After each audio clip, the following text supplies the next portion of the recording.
Hi, this is David Lefkowitz. I'm the Assistant Superintendent of the Department of Education. I understand there are 5 other people on this meeting. If anybody hasn't started up their chat function, if you could type me a message, type a chat message if you're here.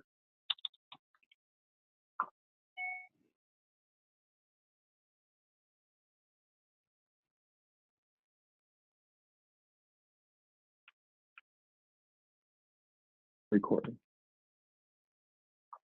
Hi, my name is Dave Lefkowitz, and so many of you not only know me, but you're my friends, and hopefully you believe I'm your friend. And I am the Assistant Superintendent of the Louisiana Department of Education, focused these days largely on the CTE Leadership Academy that I would be happy to talk more about at any time now during this webinar or in the future.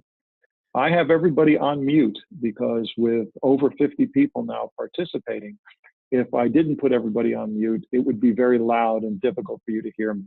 But I just ask if 1 or 2 of you, well, anybody who feels moved can just type in the chat box that you can hear me. I'd be grateful.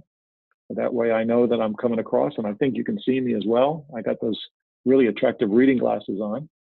Okay, great. And I'm not too loud? I hear every day that I talk too loud. All right, thank you, Allison. All right, the objective of the call today is to discuss the Career Development Fund Technical Assistance Review, a report that we sent out a couple of weeks ago, to talk about what our findings were, and then to talk about next steps. Everybody, I hope, on the call knows that the Career Development Fund is a unique funding mechanism, unlike any other state, where districts and charter schools can generate completely incremental, completely new levels of CTE funding every time one of their students is registered in a course that's on the Career Development Fund or the CDF list. And the current funding level is $238 per student per credit. It's completely unlimited. And moving forward, 70% of the funds are going to be paid in August. This year, there was a little bit of a hiccup, so some were paid in August, July. Some were paid in July, some in August, the balance in September. But you're going to get the bulk of those funds up front to invest in the new school year. And then the balance of the funds due you based on actual enrollments in February or March, depending on how quickly we can calculate actual enrollments. We did this technical review because it was our impression from a variety of sources that there were districts and schools that were not necessarily using CDF funds in the appropriate ways. And so we completed this review, but before I go to the review findings, let me tell you 2 rules that guided this review. The first rule would be we are not here to penalize or sanction anybody. This was not a review like an audit where negative findings trigger negative consequences. I'm not interested in that, frankly. What this was about was testing to see if there were districts where the CDF funds weren't being used appropriately, or as we found, weren't being used at all, and then how we can move forward so that these funds are actually dedicated to increasing student opportunities. So those were the 2 rules: no penalties and a focus on student opportunities. If you guys, can I see from somebody, can you see the report on my screen? Just somebody say yes. You can't hear me anymore. I hear somebody chatted they can't hear me. Can you hear me? Okay. So the person who can't hear me, I would ask you to call back. Okay. Thank you, Chris. The key findings are summarized on this table in the front. And, whoops, I'm trying to make it so I can see it better. Since the CDF mechanism was instituted in 2014, 2015, almost all of you on the call have, in one way or another, use CDF funds for ineligible expenditures. There's a document that's attached to this report that's updated annually that talks about what allowable expenditures are. Broadly speaking, they are for funding or sustaining high demand pathways, teacher training, credentialing costs for statewide pathways, transportation for students to opportunities to participate in high demand pathways, NEPRIS licenses, and upon approval, JAG. But in a lot of cases, it turned out that schools and districts use them inappropriately. That's okay. We're not going to look back. No one's going to get penalized for trying to do the right things. The second finding is the most important finding. And the second finding is, when I say select districts, it's actually a majority of districts have enormous carryover balances of CDF funds, while at the same time indicating a lack of funding for expenditures that would be appropriate uses of CDF funds. For example, statewide IBC testing and credentialing. You can read it right there.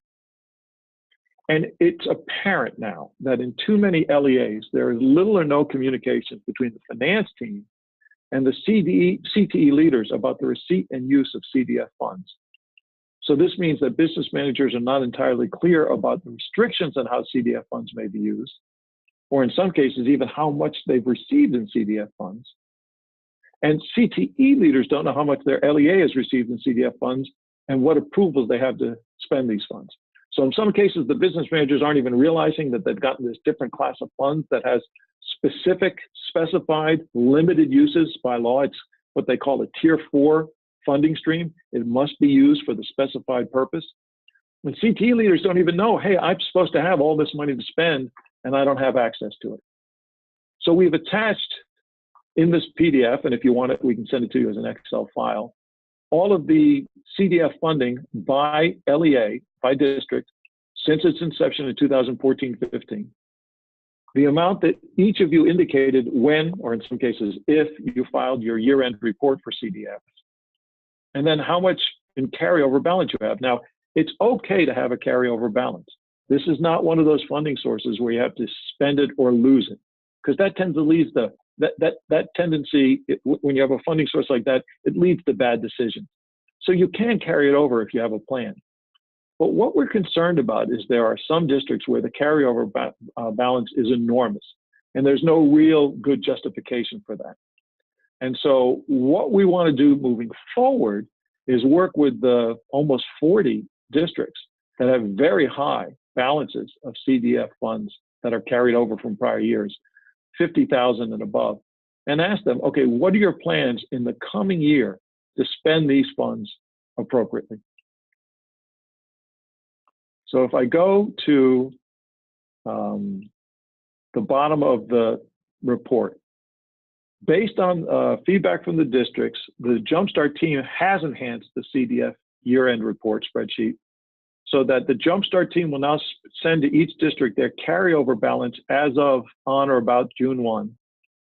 And the year-end report now automatically calculates the imputed carryover amount based on what you're reporting as your expenditure. So you can know, based on what you've spent, whether or not you have a carryover balance that needs to get spent. We'll also make available on the CTE Leadership Academy website, www.lacteleaders.com, tools for managing your CDF allocation.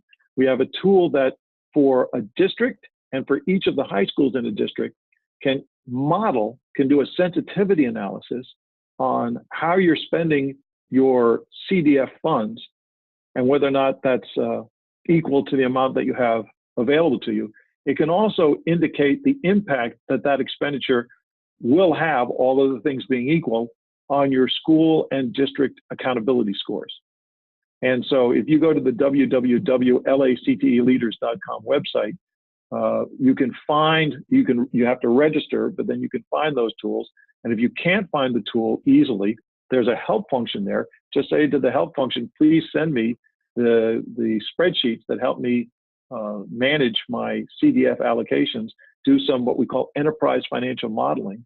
And then you'll have the ability to determine the best use of your CDF funds in terms of maximizing student opportunities, maximizing the number of high-value IBCs that your students attain, and then maximizing your school and district accountability score.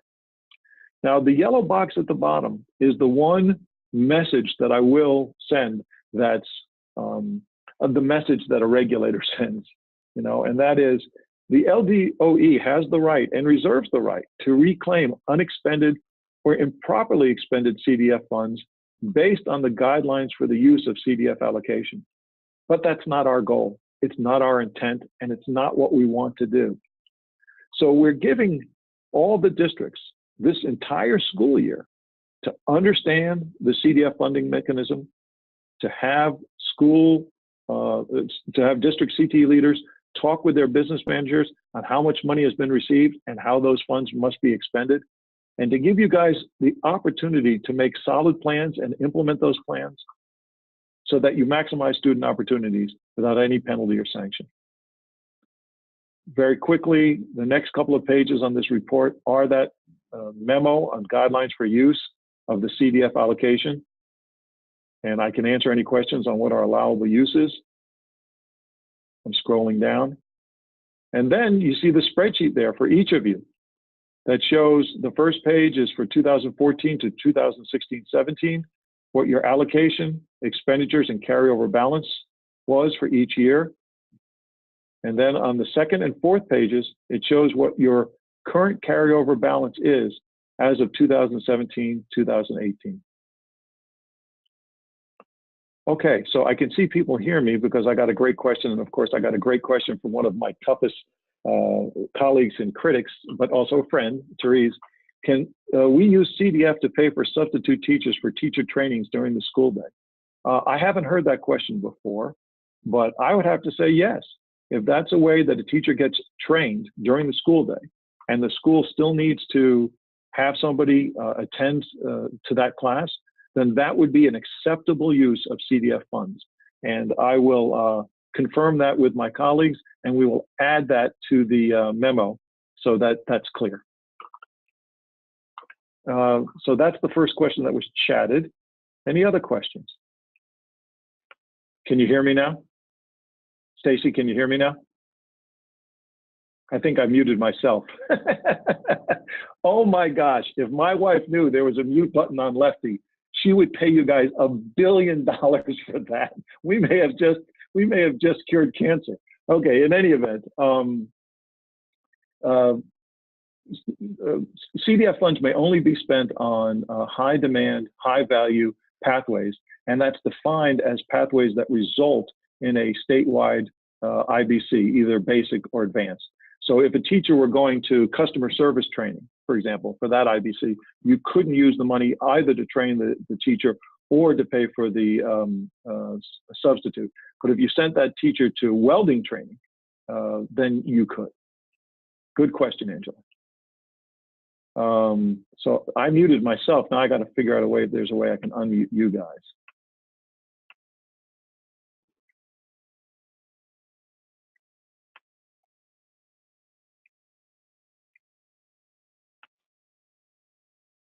Nope, that won't do it. Any other questions? Lefty, can we pay for IBCs and trainings that lead to a statewide, for example, ProStart managers? Yes, you can pay for the cost of those credentials, for the cost of that testing for the students.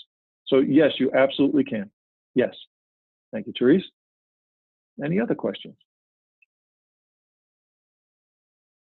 If we were looking on a long-term plan to improve a facility, can we carry over funds for multiple years if we turn in a plan to the DOE?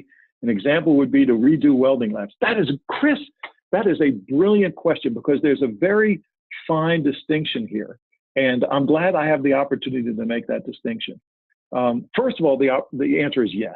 I mean, we're reasonable people who respond predictably well to any reasonable plan. But CDF funds may not be spent on capital, on buildings. They can't be spent erecting a new building. That has to come from the capital budget of your district. But for example, the specific example I like to use is if you're modernizing a welding lab, a welding facility by putting in new booths, by putting in new ventilation, by putting in new welding machines, those expenditures are great use of CDF funds and can absolutely be the basis upon which you say to us, we're carrying over our funds to next year, so we've accumulated enough funds to do the whole job. So Chris, I hope that's an authoritative answer. It's an emphatic yes. Okay, just want to reiterate that we can use CDF to pay for construction and upgrades to classrooms and shops and high-wage, high-demand pathways. You can use those for equipment, but not for structures. So I hope that's clear. You can't build a new building and say, okay, that's going to be our CTE building. It'll have some high-demand pathways in it. We're using our carryover funds for that. You cannot do that. But you can outfit that building with the equipment you need for those pathways, and that is an allowable use of CDF funds. So I hope that's useful.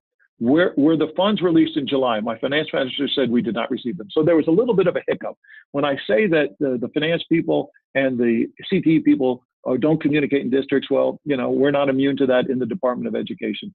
You guys received 1/12 of your last year's CDF funding in July.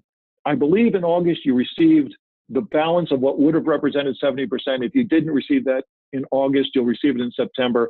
But the plan moving forward will be 70% in July, the balance in March, February or March, when the actual accounts are in. So if your finance manager is having a hard time finding them, tell them that they may have only gotten 1/12 in July, but then to look for the bigger payment in August. So a student to earn entrepreneurship statewide, they must earn the regional credential. Can we use the CDF for that as long as it's leading to a statewide credential? That's a very slippery slope. What I would say is, if you're training a teacher and that teacher gets both the regional and statewide, then that would be allowable. If that student is earning both the regional and statewide microenterprise credential, you could only pay for the testing and the credential costs of the statewide microenterprise, not the regional. Many of the courses that are on the Jumpstart pathway towards a statewide credential include courses with complementary credentials, for example, customer service. Principals, of course, want to offer such courses as we earn CDF for these courses. Well, God bless their hearts, they should. So if you're telling me that a student can take a course that's on the CDF list and by taking that course earn one or more complementary credentials like an OSHA credential, a safety credential, or a customer service credential, that's a good thing. You don't get penalized because the students are accomplishing more. So I don't know if I'm answering the question correctly, Christy, but that is absolutely an allowable use of the CDF funds. When using CDF funds to pay for training, would a district be able to use it for the micro-regional training? No, I think I just answered that one. They only if the teacher goes and gets the statewide training, and then if there's one cost for both, then you can deduct that cost. But if there's a separate cost, then they can only deduct the cost of the state training. Can we use CDF to pay stipends to teachers for trainings that occur after regular school hours? No. No CDF funds may be used to pay teachers.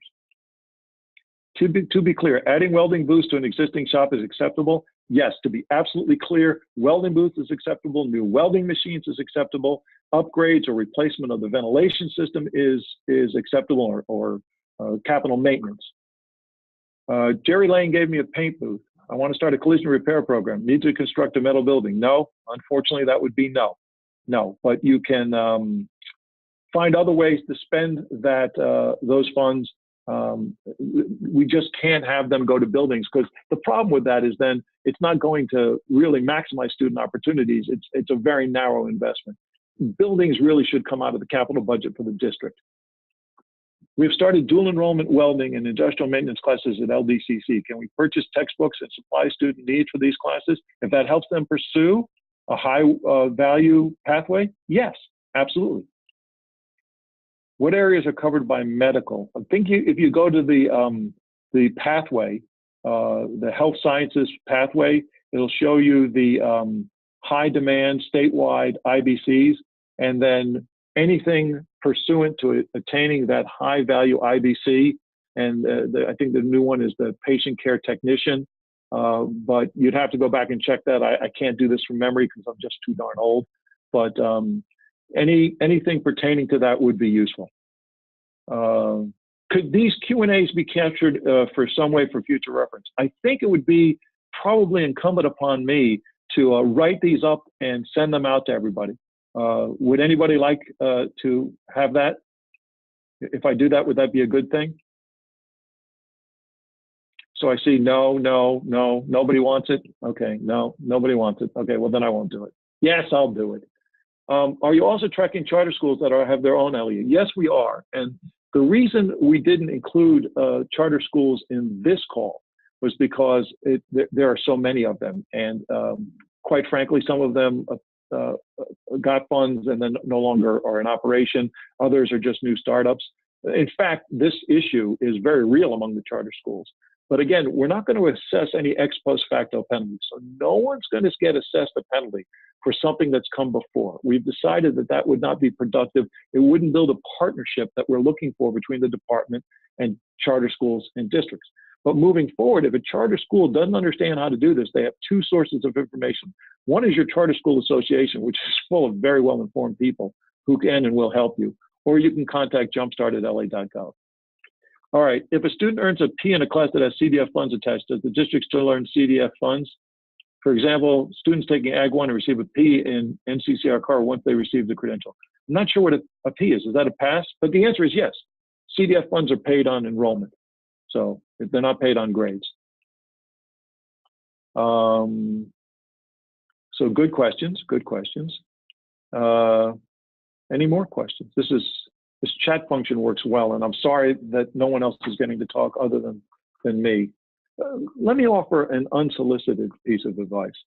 I think if I were a CTE leader, I would reach out to my finance manager today with this report and say, can we please track the CDF funds we've been receiving, and can we mutually collaborate, please, on a plan for how we spend these productively in the future, so that you clearly indicate your awareness that these CDF funds have a mandatory use to expand student opportunities for high value pathways, and that your business manager starts working with you to do that. Now, if you're a business manager on this call and you want to be really just spectacularly client oriented, I would reach out to my CTE leader and probably my superintendent and say, look, we have this funding source. It must be spent in a certain way. The State Department has been very much into partnership, not penalizing anybody who may have done it wrong in the past. But in the future, we're going to have to use these funds in the way which they're mandated to be used. Let's figure out the best way to do that. And maybe let's have the CTE leader go to the lacteleaders.com website, download that enterprise planning spreadsheet, and figure out how we can make expenditures that not only maximize student achievement, but also increase our district and schools accountability scores. If a student takes a CDF course more than once, do we get funds more than once from that student? What exactly are you suggesting? That the students take the course, fail it, take it again? I don't want to entertain that scenario. A student gets registered in the course, you guys get paid the CDF funds, the student succeeds. Do they read the transcript of the schedule to determine the CDF funds? P means proficient. Thank you, Josh. I'll have to ask our data people, but my understanding is that they read schedules. It's enrollment. It's not completion. Can we get extra CDF money if we are spending? No, unfortunately, we don't. We don't want to take money from one district and give it to another, because if the district hasn't spent the money, we want those students to have the benefit of that money. So no, we're not going to be reallocating those funds, but it's a good try. It's a good try. For the schools, the districts that don't spend, the charter schools or districts who don't spend their CDF funds at the end of this year, haven't submitted a CDF annual report showing why they're carrying it over, like Chris was saying earlier about their great plan to modernize their welding facility. If you haven't spent your money, if you haven't submitted a year-end form, and there's no apparent plan for using the money, we'll take them back as is afforded. We have that right under the MFP. So again, CDF funds are based on student enrollments, not student achievement, student enrollments. All right, so we're 5 minutes from our allotted time. I'm sorry, I couldn't figure out how to unmute everybody, although that would have been probably just really loud. We are a second-year school. Is there such a thing as retrofunding CDF-aligned courses? I suspect not. The written hand, once having written, moves on. you can send an email to jumpstart@la.gov asking for that, because I got married to a spectacular woman because I asked her. If I hadn't asked her, she wouldn't have said yes. Having said that, I had a lot of women say no to me too, and I think that's the sort of question where somebody would say no. So, but, you know, again, we're not telling my wife about that mute button. What gets said on a webinar in Louisiana stays on a webinar in Louisiana. Any other questions? 3 more minutes. Has this been useful? Can somebody please just let me know, have I addressed issues and questions that will make it better for you guys moving forward? Okay, so I see a couple of yeses. Hello, Felicia. So let me end with 2 thoughts, please. One is, I have been thrilled to serve the state of Louisiana and all of you for the last 6, almost 7 years. But there's a much bigger department than just Dave Lefkowitz. And anytime you guys need a question answered on any issue, jumpstart@la.gov is a wonderful way to contact us. And one of your own, Jessica Villalongo, is now a member of the Jumpstart leadership team. And she will be one of the people answering those questions from the very practical perspective of having done your work for the last several years of her career. So, you know, a lot of you still contact me directly, and I'm now forwarding all of those emails over to jumpstart@la.gov. You can always contact jumpstart@la.gov to answer any of your questions. Before I give my second ending point, there's another question from somebody I like. If the NCCER carpentry instructor wants to have his NCCER carpentry students complete a school-wide project, and the work will be completed by students and the supplies will be purchased from Lowe's, can CDF funds be used from this project? If those supplies are part of a pathway where students can earn a statewide IBC, the answer to that question is a resounding yes. So again, we're reasonable people. We love kids just like you love kids. We all want what's best for those kids. If your well-intended teachers are coming up with creative projects that result in students earning high demand, high value IBCs that set them up for adult success, of course we're going to support that. All right, so the first piece of ending advice I gave you is contact jumpstart@la.gov. The second piece of advice I'm going to give you is we are now deep into the first training cohort of the CTE Leadership Academy. And there are 32 people now active in that academy. It's very hard. You can ask anybody who's doing it. It's very hard. The standards are very high. It's a lot of work. So nobody should think about going into that effort casually. But after the Jumpstart Convention next year, we're going to open up the application portal again. And we're going to be taking applications for a second cohort of CTE leaders. If you know a teacher or a counselor or any educator who wants to know more about CTE and potentially one day become a gifted CTE leader, tell them to go to the lacteleaders.com website to learn more about the Academy. And all of you who think there might be tools there that can help you run your district more effectively, your school more effectively, go to lacteleaders.com and learn about what that website, those resources can do for you. So I'm glad that we have one district that's going to have a welding lab modernization. That's great. I have one of the participants in the academy saying it's a lot of work, but you do learn a lot. And they will tell you that I'm the person who gives a lot of the feedback, and I'm a tough guy. So don't think it's all puppy dogs and cotton candy. It's tough, but hopefully it's the sort of tough work that results in a real blossoming of your capabilities. All right, so I like to be respectful of people's time. If you have any additional questions, please contact jumpstart@la.gov. Save the date, save the date. I believe the Jumpstart Convention is on January 29th of next year. Somebody can confirm that. It's the Tuesday of that week.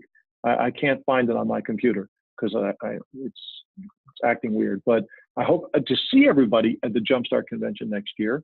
And I look forward to continuing our work together. It is January 29th. January 29th. Thank you. And that's a Tuesday, correct? Tuesday, January 29th? The person who's texting me or chatting with me. Tuesday, January. Thank you. So I hope to see you all in Baton Rouge on Tuesday, January 29th. Thank you all for attending today's webinar. For those of you with ultra high balances, I am going to be contacting you and asking you for your plans and looking for a lefties buying dinner on the 28th. Okay, if you can prove you're on this webinar, you got a chance. And I am going to be contacting all of you. So if you look on this spreadsheet and you see that you have an ultra high balance, get ready. The call is coming. Thank you all. Have a great afternoon. Talk to you later. Bye-bye.